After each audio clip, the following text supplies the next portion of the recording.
been to Andalusia, the first time I ever went, you see that barn and you take one look at it and you realize like, okay, this is where it happened. So it's really exciting.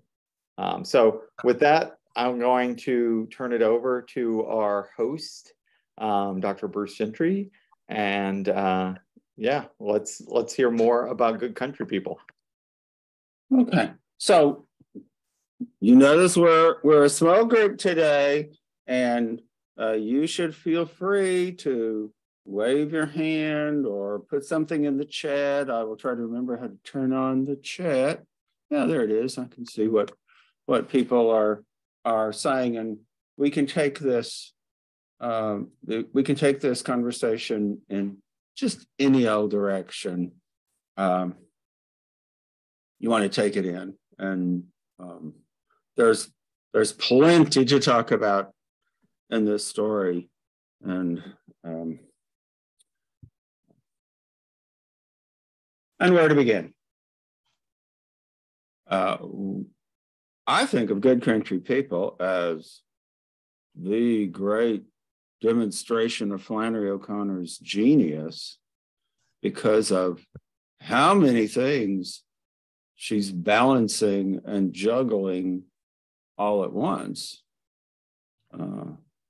There's all this family tension and philosophy and theology, and oh, by the way, she's writing the story with a broken heart after being dumped by the guy that she then turned into Manly Pointer. And to me, that's been the revelation over the years, that there are more and more things that Flannery managed to add to this story on top of everything else that's going on. And it's the story, apparently, that took her the least time to write. She didn't go through a lot of drafts. She just, well, I think it took her like a month, but for her, that's lightning speed. There aren't multiple drafts. She finished the story. She sent it off to Robert Giroux for publication in A Good Man It's Hard to Find in Other Stories. And she said, take out this other story and put this one in if you can at the last minute. And he said, fine. And then he wrote back to her and said, really love the story. It seems like you kind of abandoned Mrs. Hopewell and Mrs. Freeman that you were talking about so much at the beginning of the story. Wouldn't you like to revise the ending so you get back to them a little bit? And Flannery said, okay, that's a good idea. And so she added on the final lines about Mrs. Hopewell and Mrs. Freeman watching Manly Pointer as he's wandering off at the end.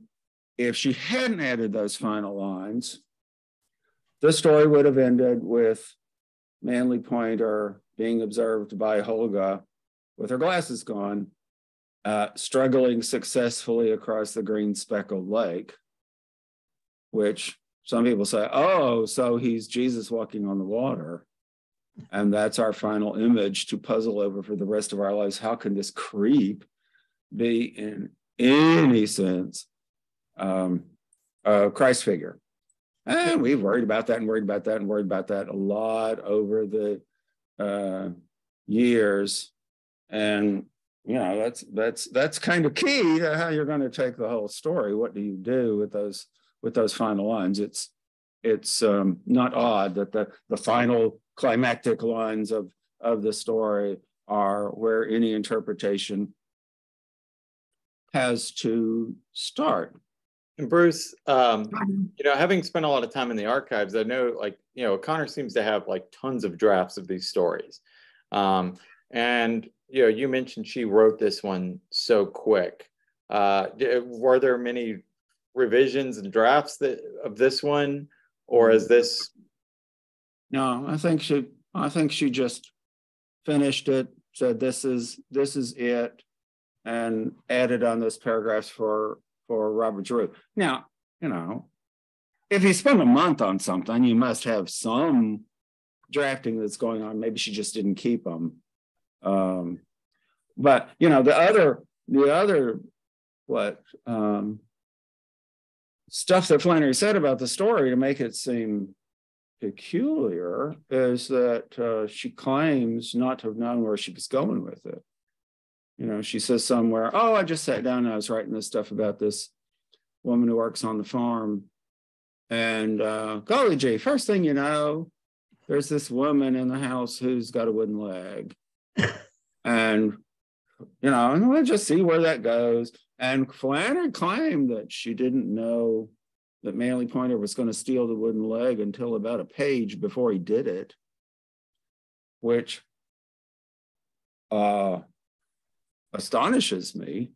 Can she possibly be telling the truth? That you could write a story like this and not know where it's going to end up from the start?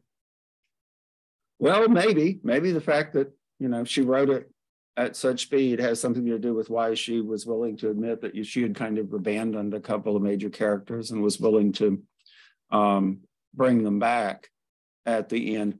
You know, Flannery, you know, talked about her work ethic, and you have to sit at the desk for hours every day practicing, even if you don't produce anything that's good.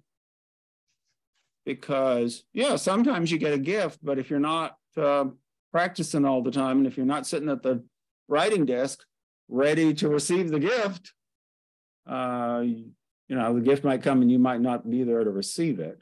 I think she probably thought of this story as kind of a gift. You know, if you just keep up the practice every once in a while, it's rather easy.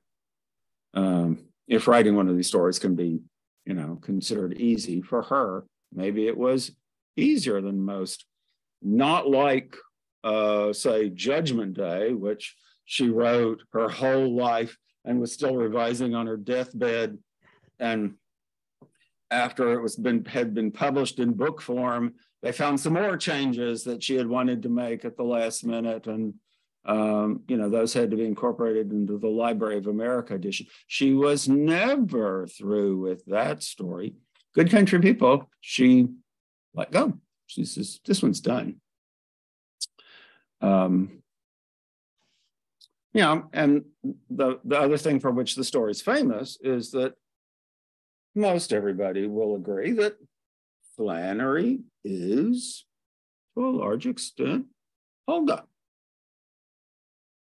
Or that Hulga has a lot in common with Flannery's inner life, her sense of self-doubt, her maybe self-loathing, her turmoil, her relationship with her mother, which was not always great. And Flannery would talk about, she would admit that she was Hulga, and then she would say, I'm not Hulga. You have to be able to dominate your creations, or else, you know, you're not going to be in control of your story. So she would say opposite things. Yes, I'm Hulga, but no, there's a limit to that. Don't think that everything you read in Hulga is the truth of me. Well, a lot of the fascination about the story, and the reason it's so famous, I mean popular, is that it's so close to home, and it's set on the farm. After you go into the kitchen at the main house at Andalusia, and you imagine, oh, this must be where Mrs. Hopewell sits, and this must be where Hulga sits, and this must be where Mrs. Freeman is hovering over them. It's not a very big kitchen, you know. They probably couldn't have gotten very far away from the hired help who's standing over them while they eat breakfast. You feel like you're in the set of this story, and then you go out and you see the barn, and you just say, "Oh, okay. Well, this is how Flannery decided to end the story that way, that they run off to the barn so she can seduce him." But you know, he ends up taking advantage of her instead. Okay, well, that's what the story is famous for. I'm rather inclined to say, let's talk about other characters for a bit. I think Robert Giroux was right to say, let's hear some more about what's going on with Mrs. Freeman. She was the way the story got going. And she does have the final line in the story. Flannery took the suggestion. And the story begins and ends with Mrs. Freeman, and Flannery always puts a lot of emphasis on how stories begin and end. And I think Mrs. Freeman doesn't get enough attention. The opening description of her as a truck is funny in a wickedly satirical O'Connor-esque fashion. But I've always been inclined to see more and more going on with Mrs. Freeman, and to find that as I revisit the story, she's a character who grows and grows and grows in complication. I've been reacting for about the last 30 years against the generalization that Flannery O'Connor is not a psychological writer. I think, oh yes, she is. Let's, think about a given story some more to prove to ourselves that she really takes seriously the inner lives of these characters and makes them very much more complicated than they at first appear. Now, I'm not sure I believe that about Manly Pointer. Somebody would have to prove to me that there's anything beneath the surface really with that character that we haven't gotten by the end of the story. He is a trickster figure, a bad guy. He just wants to take advantage of everybody, and he probably hates the world and himself. And when I revisit the story, I still laugh at Manly, but he ain't Holga, and he ain't Mrs. Hopewell, and he ain't Mrs. Freeman. It seems to me he's the simple one, although he's unforgettable.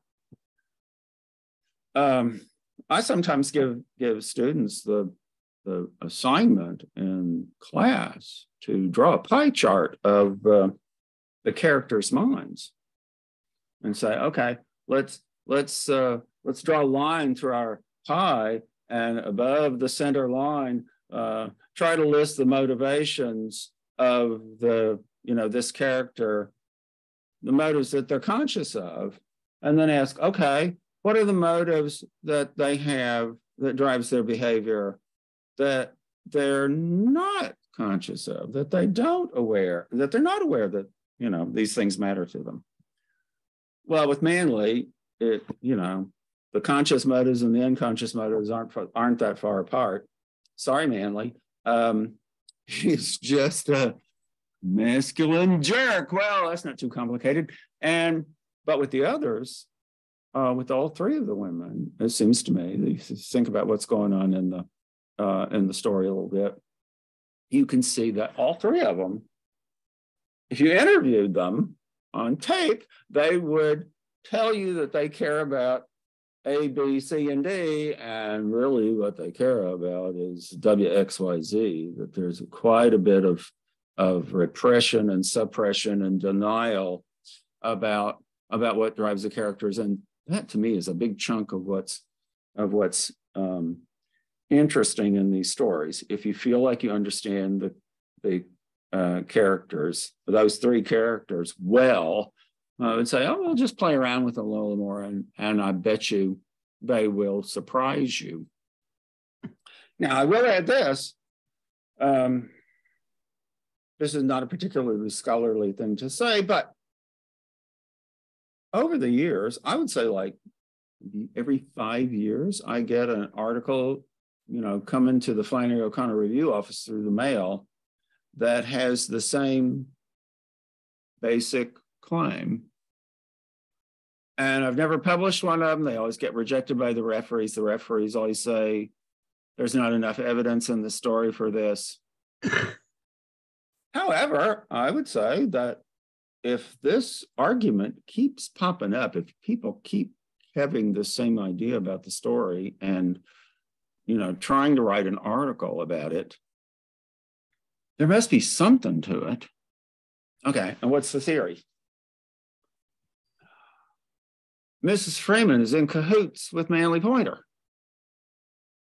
Try that out next time you read the story from scratch. What if Manly was doing research on the Hopewells before he shows up at their door, and the way he does research is to have a little chat with the woman who works for them, who seems to have a fair amount of free time. She's got all this time. She can just hang out in the kitchen watching them eat breakfast. It doesn't sound like she's always rushing off to work. Woman's got some free time. And what would Mrs. Freeman say if Manly came to her and started asking her questions about the people she works for? This is total speculation, that it didn't get in there. It doesn't get into the story. You can't find many quotes in the story that support this. But I mean, maybe it's like, here's another story that's closely related that Flannery could have written, but she didn't. The train of thought usually leads around to, well, maybe Mrs. Freeman has an attitude towards the Hopewells that's kind of similar to the way Manly feels about the Hopewells. Maybe she's out to get them. And I think that's a possibility. That if I say, how does Mrs. Freeman really feel about Mrs. Hopewell and Joy? The answer is, oh, not very good. She considers them snobbish jerks, and she thinks she could outsmart them and outperform them easily. She could outcompete them. And, if the opportunity came along for her to get somebody else to do her war for her, to fight her battle for her, why wouldn't she set him up to do what Manly does in this story, which is to use every scrap of knowledge that he can pick up about Mrs. Hopewell and Joy to take advantage of them. He arrives at that doorstep as if he knows exactly which words will push which buttons. It could be that the devil is awfully clever and knows all and sees all and can pull all sorts of tricks. But if you wanted the story to be a little bit more realistic, you might go for the notion that they're in cahoots. Okay, now I said that, and now I'll back off from it and say, okay, now I don't think that's in the story. She's just written a story that kind of asks that question. Okay, another topic. What do we think is going to happen at the end? Flannery gives us one of her classic slam bang endings.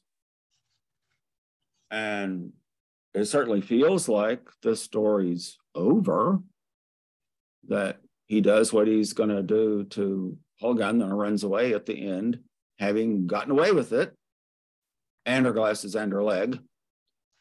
But then what?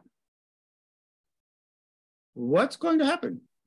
Aren't we supposed to kind of know that at the end of a Flannery O'Connor story, or have a good guess about what's going to happen at the end of the story? And my answer to that is Manly Pointer has learned nothing from this day. He is going to be the exact same person tomorrow that he is on the day that he takes advantage of Olga Joy, and he will continue in his ridiculous, evil ways until he trips himself up, because it doesn't look like this world is going to find a way to stop Manly Pointer. What's going to happen to Mrs. Hopewell and and Mrs. Freeman. You know, you could take either of those characters and imagine them into another Flannery O'Connor story, and they would be the character who's having the big moment of revelation at the end, and they would change their lives at the end. I don't see it. I think they're going to still be the same people they were at the very beginning of the story. And what will they do when they, you know, they find out what happened to Helga? I imagine that they're going to torture Helga with it, asking question after question after question after question that Helga's not going to answer.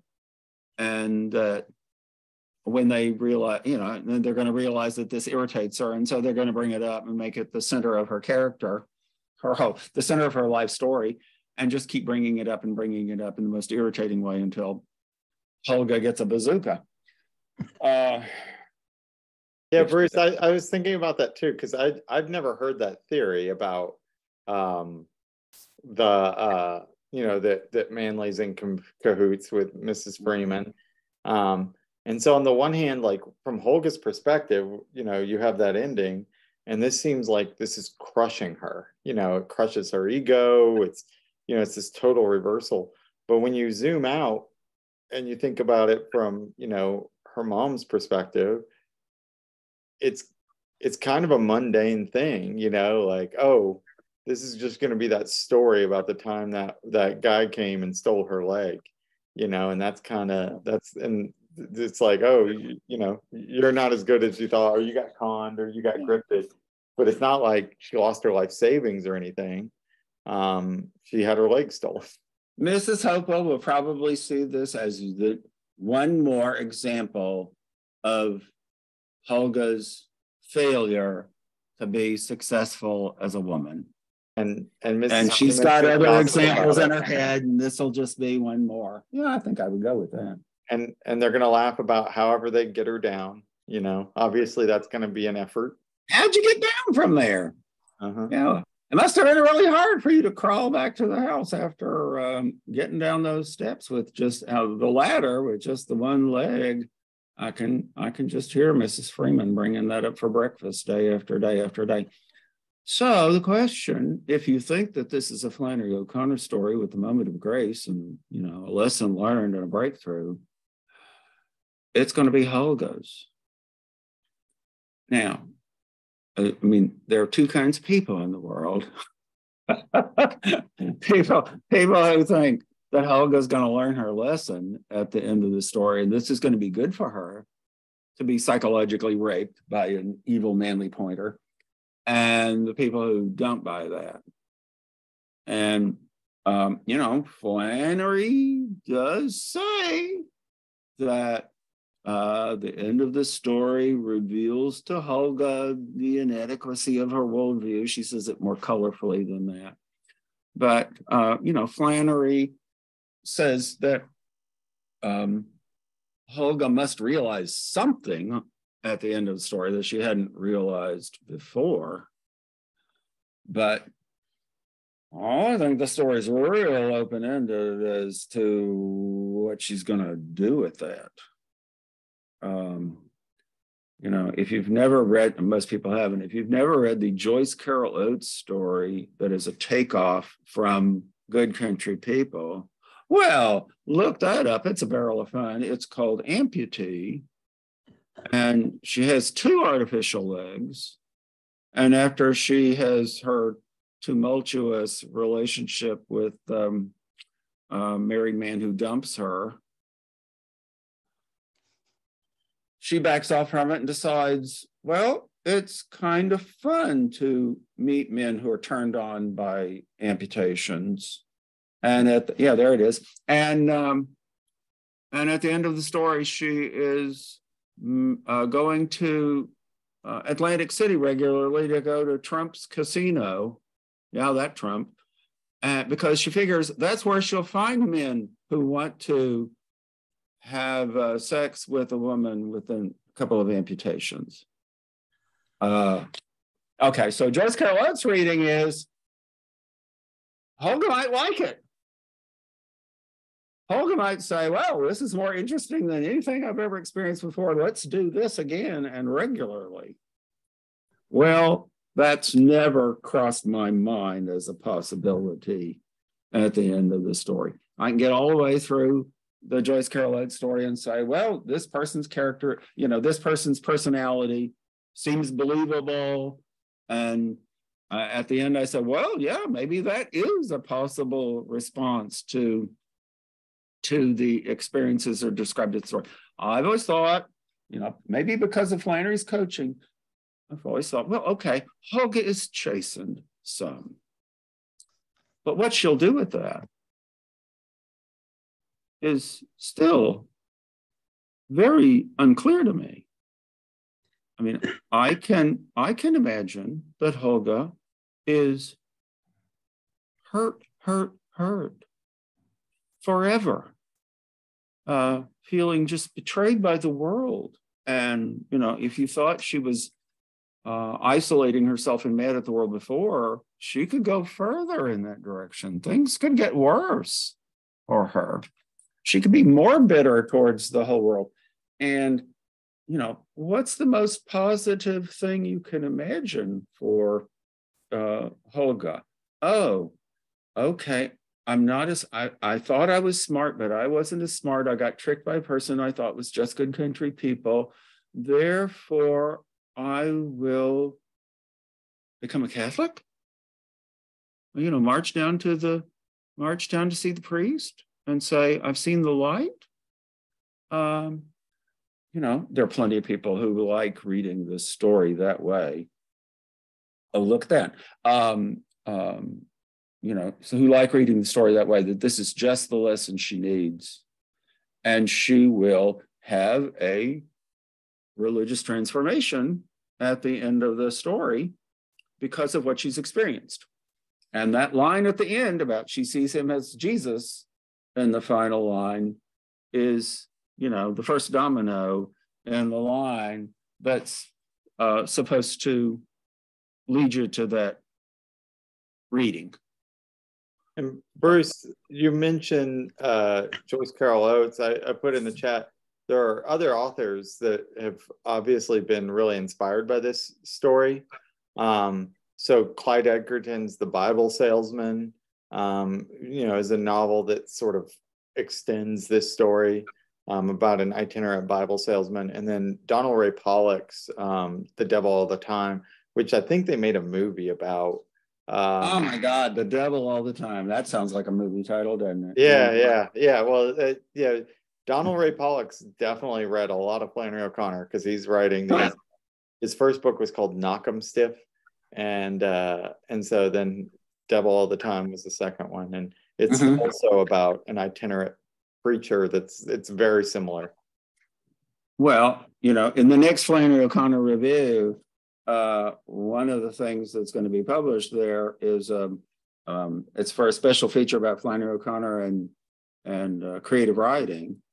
We've got a cartoon that's just 2 pages, but it's about Manly Pointer and all the sources for Manly Peter and the tradition of literary characters from this famous author and this famous author and this famous author and this famous, who are kind of forefathers of Manly. I mean, and I can buy them all and say, well, yeah, he seems like a unique character in a way. I don't feel like I've run into Manly Pointer over and over and over all my life, but when somebody puts this example up next to him, I have to say, okay, yeah, there is some precedent for this sort of character, and he has inspired other people to take off from him. Sure, it's apparently there's just nothing unique in the world. You can always find similar examples if you look around for them. Flipping towards the end of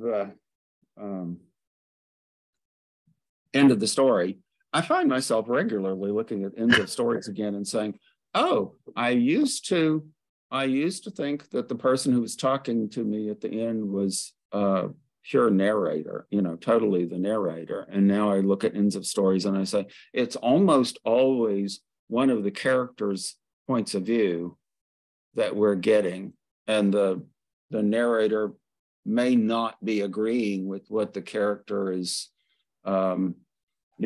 communicating through the narrator at the end of the story. So, let me just point out that last line about Manly, about what Helga sees of Manly.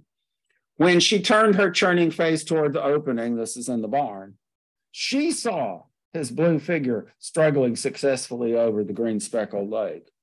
So that just complicates things further. She's the one, not the narrator, not Flannery O'Connor, who is giving us this comparison that she looks at him and she says, semi-consciously to herself, well, he's like Jesus walking on the water now. Now, if that image pops into her head, how does she feel about it? Is she the one who's saying, well, I've got my come to Jesus moment here. I must change my life. I am learning an important lesson about religion. I should stop being a nihilist. Or is she just saying, in a kind of black comic fashion, well, the world is just that sick and twisted.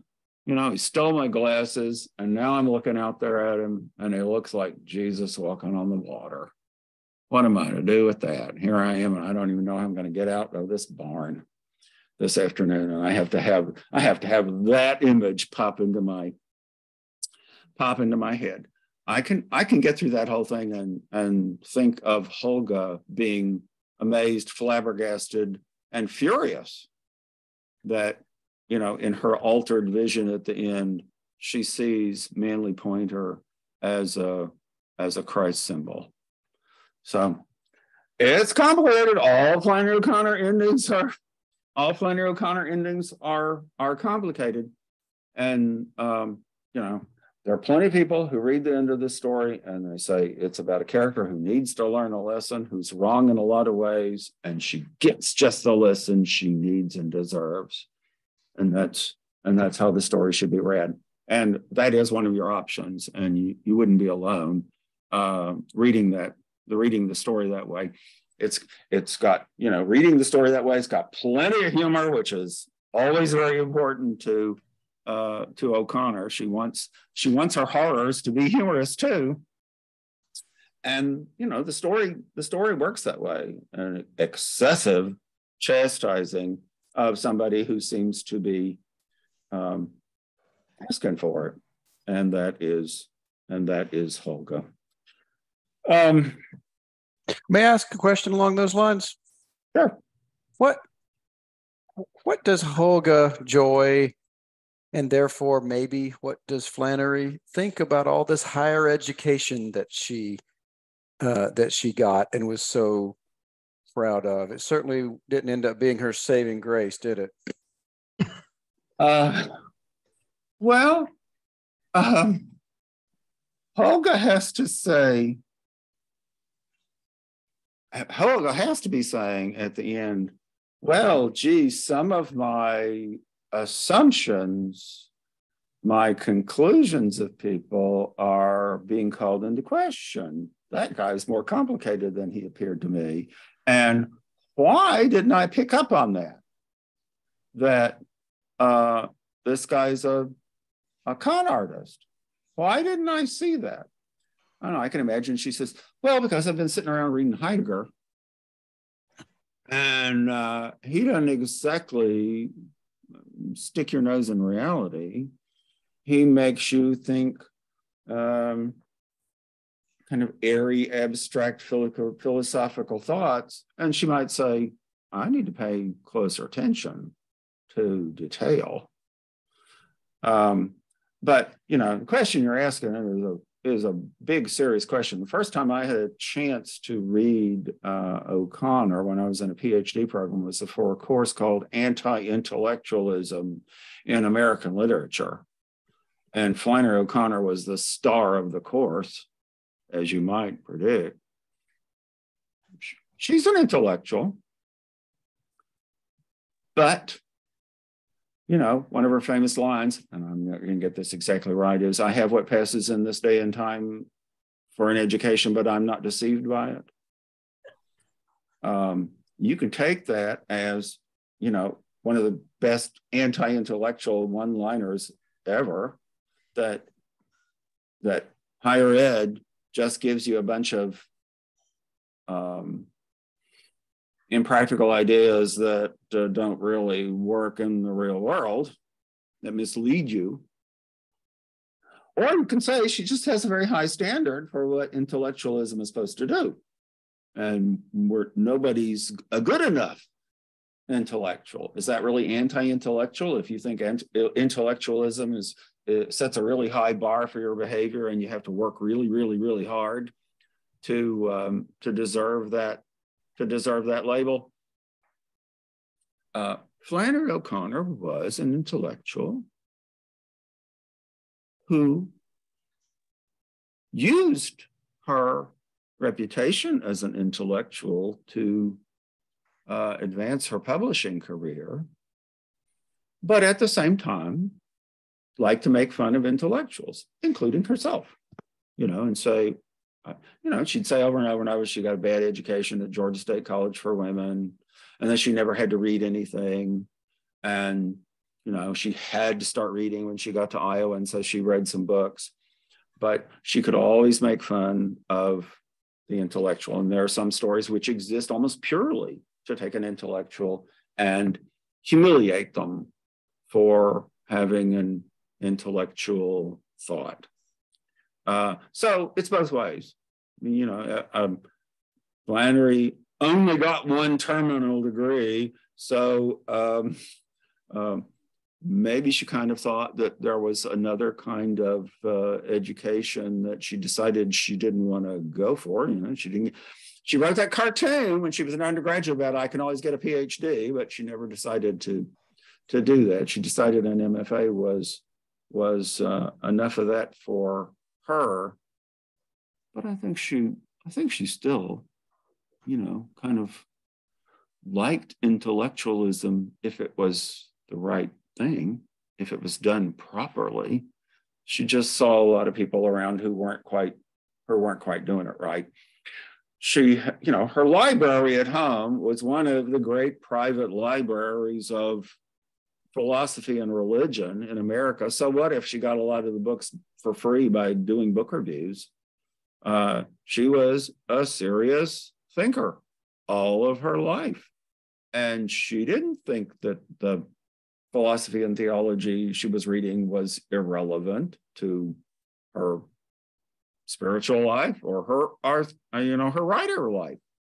It was, it's always working its way into what she writes. So it seems to me she's a very intellectual writer, and her anti-intellectualism kind of made her hide it. Yeah, Russ, I actually wrote a book chapter about this. She has one of her drafts of a story that she wrote at Iowa. It was called Higher Education. As Bruce referenced, like, a lot of her cartoons were making fun of intellectuals. I mean, she has this kind of self-effacing tendency. So I think she herself, I mean, we would all say, is an intellectual. She writes these book reviews. She's reading really heady stuff. A lot of people read, Joy Holga as Flannery O'Connor. So I do think there's definitely something to that. And I think making fun of herself is a part of it, especially, I would imagine in Milledgeville at the time, or, but she definitely tends to make fun of intellectuals, and intellectuals seem to love her for it. Yeah. Do you think that Holga understands Heidegger? Do you think she could make sense of that paragraph that her mother stumbles onto in the course of the story? I rather doubt it. Do you think Holga understood the mythology behind the choice of the name Holga, which she apparently is getting from Vulcan? or is she misreading, the classics? One of my generalizations in class is whenever a Flannery O'Connor character starts referring to literature or philosophy or mythology, they get it wrong. Just count on that. They're always wrong. They're always misinterpreting. But that can be more revealing of the character than if they were reading it straight.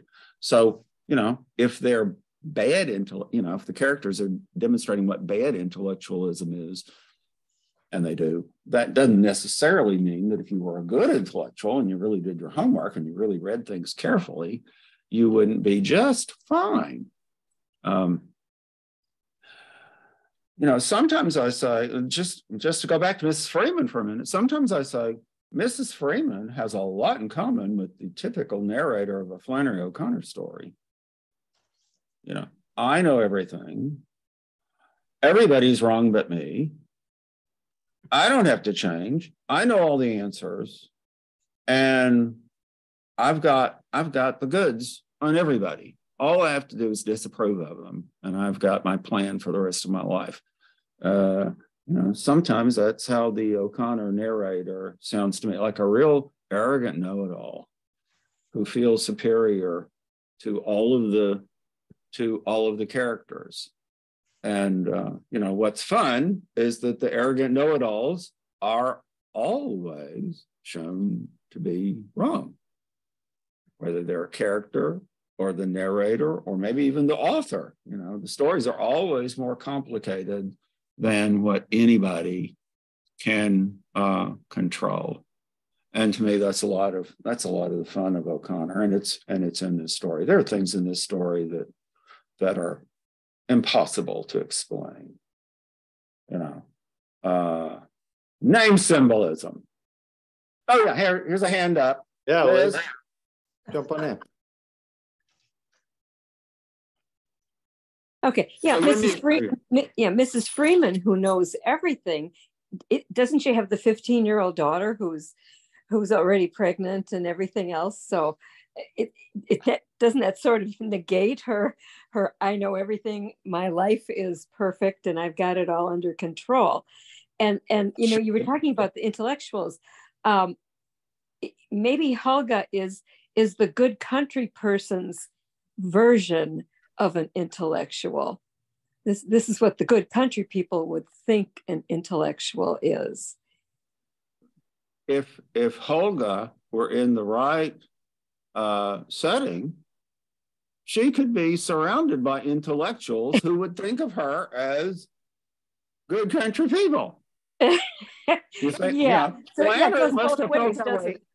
Flannery must have felt that way on many occasions when she was in Iowa and in the Northeast. Yeah. That these people think I'm just this bumpkin. And what am I going to do about that? Anything? Am I going to try to prove I'm an intellectual, or am I going to just make wisecracks?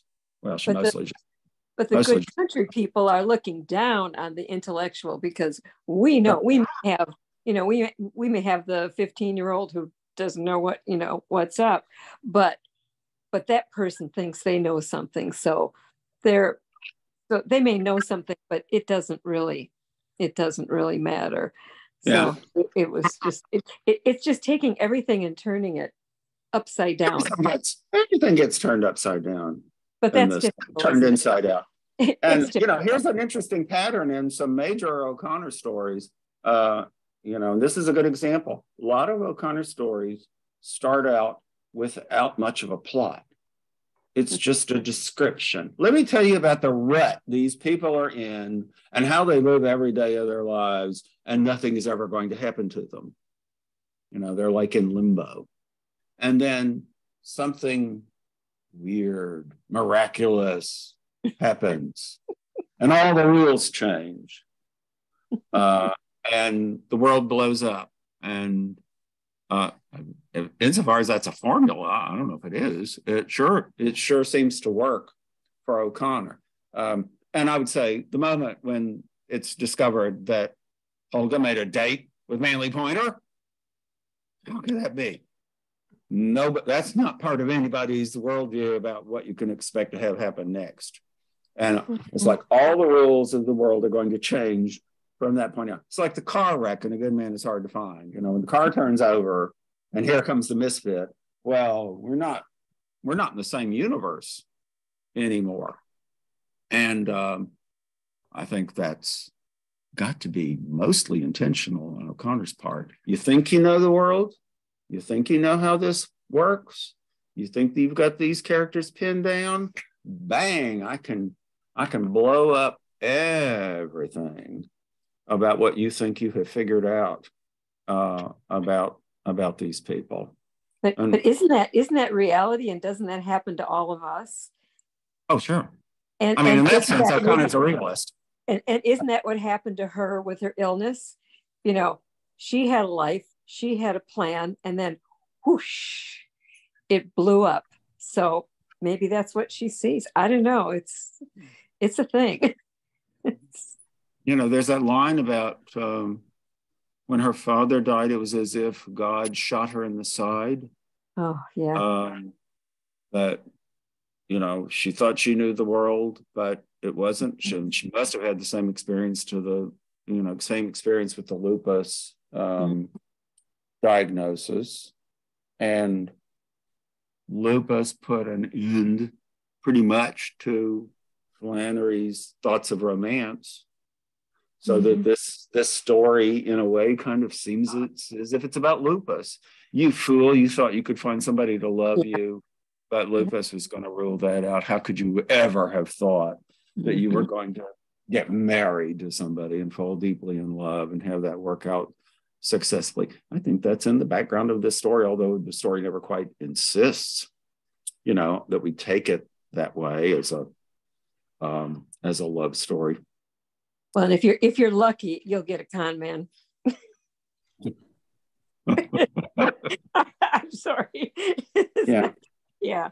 It really, yeah, I guess. For an author who is sometimes called patriarchal, you know, she can create some men who are just like the worst imaginable creeps. You know, if you just read Good Country People, how could you possibly say this is somebody who sets up the world so that men are always right?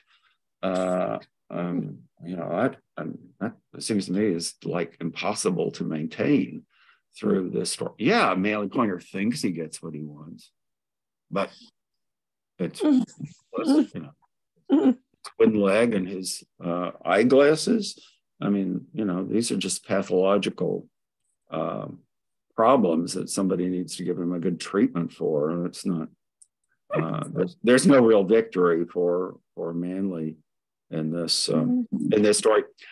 Someday take a look at the story by Flannery O'Connor called An Afternoon in the Woods. It's in the Library of America edition.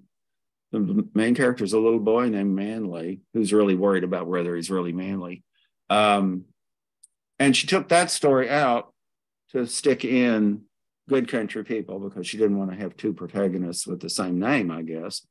Oh. It's an interesting comparison. A little boy who's trying to be a man and this adult character here who's not manly by any reasonable standard, as far as I can see. He's just a penis reference.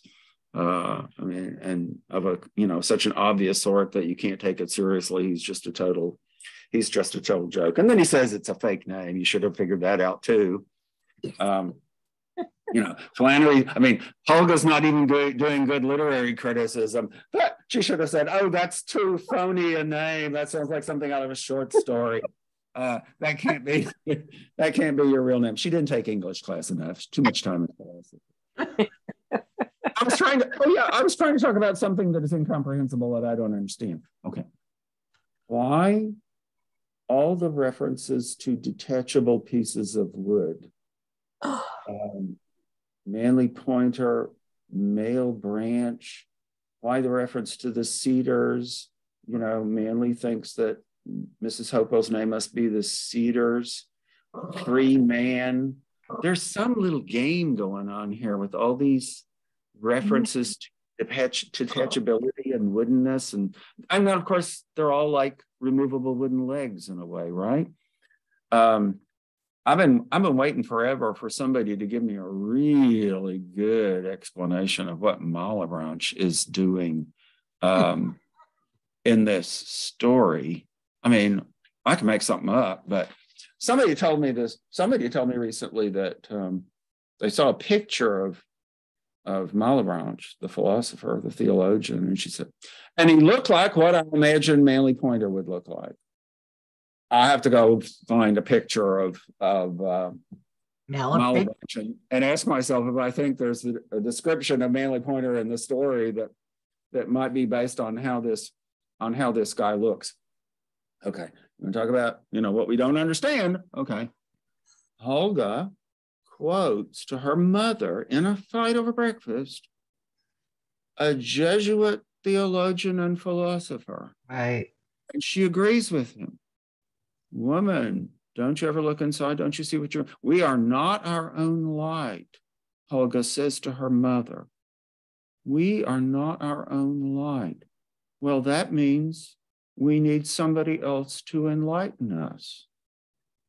Okay, the story proves that true, I guess, that everybody in the story needs somebody else to come get them out of their rut and teach us a lesson because we're not capable of enlightening ourselves. But what's Helga doing agreeing with the theologian if she's such a nihilist? If she's so past religiosity, why does she bring that up at the breakfast table to tell off her mother? I mean, it makes me think, well, maybe Flannery,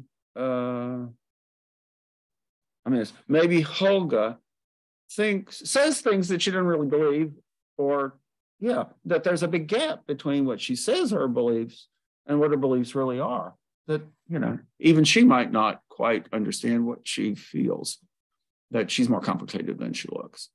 And you see all the takeoffs from Helga Joy Hopewell that have occurred here and there in literature and pop culture and so on. And, it makes you think, well, Flannery created a really complicated character here who can be taken a lot of ways, more power to her. And we'll never understand her as a result. That may be where to end, is that she's one of those magical characters that Flannery created for whatever reasons that we can always come back to and say, well, now, how do I feel about Helga Joy Hopewell at this stage of life after my increasingly vast experience and increased wisdom? What do I make of this character? You'll probably get different answers as the years go on. I don't know, Jordan, what else do you want to say about this story? I kind of dominated him. Well, I think in our final 2 minutes, one of the things I always like, and it's maybe my favorite thing ever written about this story, is from one of our colleagues, I believe it was Hank Edmondson, who said that the final lesson for Joy Helga is roll in the hay with a nihilist and you'll be left without a leg to stand on. So I always thought that was a fun reading of all right. Story. Yeah, Hank's reading of the story is that Manly Pointer is nihilism. Yep. You don't have to worry about taking him seriously as a human being. He's just like a symbol of nihilism, philosophical nihilism, that Helga thinks she wants to have some kind of relationship with, but she's not ready for that. She can't take this. And I love that. I love, he presents himself, I love in the writing, the detail, the way he mispronounced it. It says Christian when he's talking to the family. And she, presents, he's presented as this real simpleton that they look down on. And then, you have that total reversal in the barn. And he's like, oh, you think you're the only one who believes in nothing. Like I've been believing in nothing, forever. Like this is a total con for me. And he ends up making Holga look like, a convent girl. Yeah, that's why I just feel like it's such a great story. Yeah. It's awful fun. Okay, so if you haven't been to Malaysia lately, take advantage of the opportunity to come back and examine every teacup in the kitchen, because it's all original. It's the set of the story, and then go out to the barn. Absolutely. Imagine. I have to tell you all before we let everybody go, the first time I ever got to go to Andalusia, I was in graduate school, and I got this fellowship, the Sarah Gordon Fellowship, and I flew in from Texas to Andalusia. And I'd met Bruce at conferences before, but I went in, when I got to campus, I was like exploring campus, and I went to the library before I ever went anywhere else, and there's Bruce just on the first floor doing some work, I think some grading or something. I just happened to run into him, and he's like, "Oh yeah, go out to Andalusia, see the sights. It'll be a good time." And I went, and like I said, the barn, that's just, you just feel like you're in this story. So that's part of why I just love going. And we may need to mention that there is a half-hour film version of Good Country People, and you'll never recover from the kissing scene.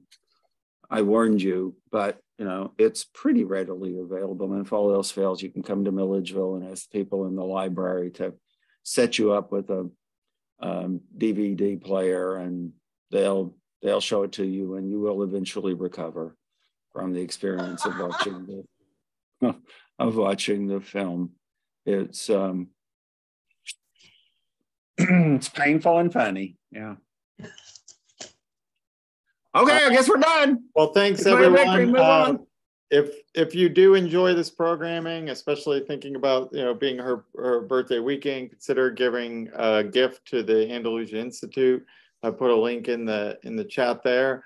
Otherwise, we appreciate your participation, and if you have any questions, you can always reach out to myself or Bruce. Otherwise, we will see you all next month. April 20, Judgment Day. That sounds ominous. Okay, April 20th is going to be Judgment Day. Yeah. All right. Thanks, everyone. Thank you very much, folks.